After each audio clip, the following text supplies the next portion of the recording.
Module 6 is all about empowering inquiry and research skills. In this module, we're going to be exploring the different models of inquiry-based learning. We're going to be looking at their application in international school library settings. Sometimes these don't fit neatly into the curriculum that we're delivering in our schools, and we're going to learn about how we can adapt them to be more effective. Together, we're going to explore and develop strategies that will help our students through the research process. In this, we're going to be considering different learning styles and also different cultural contexts. Just delivering a theoretical information literacy inquiry framework really doesn't inspire students. And so in this module, we're going to look at the different approaches we could take, which are going to make it much more exciting and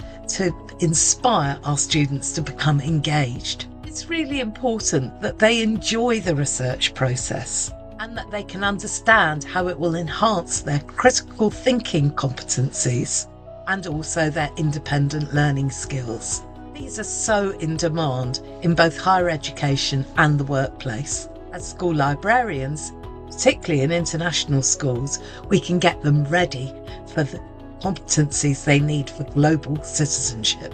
One of the qualities, though, that we also need to embed in our students' learning is the idea of self-reflection. We need to plan for assessments that are going to take account of this. Particularly in curricula such as the International Baccalaureate, this is core to the extended essay and also internal assessments. It's no good just to provide a narrative account. It's got to be reflexive.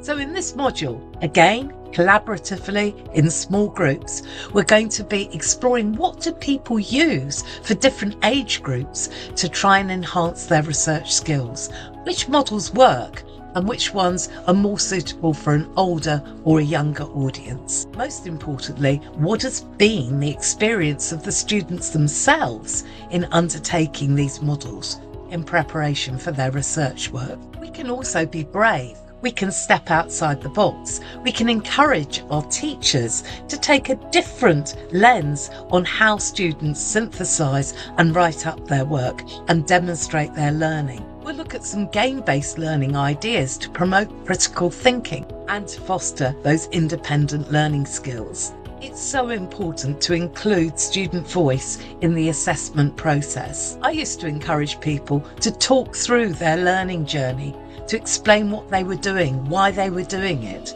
If they recorded this on a device, then I used to say to them, well, look, this gives you the reflective narrative that you should be putting forward in your exam. I think this is somewhere where we can include the ethical use of artificial intelligence as well. Having a digital companion to question what you're doing, to ask you those critical questions, that's so valuable. And let's face it, as school librarians, we haven't got time to go into that kind of depth with all of our students. And I don't think the teachers have either. So in this module, we're going to have a lot of fun again. We're going to have exercises where we can explore what are the best approaches, what have people's experiences been in the past. Learning from each other, that's what this course is all about. You're going to make friends, you're going to make people that you can network with long after the course is finished. And together we can all explore the best path forward. Because it's not static, it's constantly moving. And that's why we need contributions from people who are actually working in international school libraries and who are aware of that changing landscape. Inquiry and research-based skills are so vital in the modern world. And I think this gives us a great opportunity to try and push forward the barriers, to work with our teachers and to show them what is possible. And not forgetting to include student voice.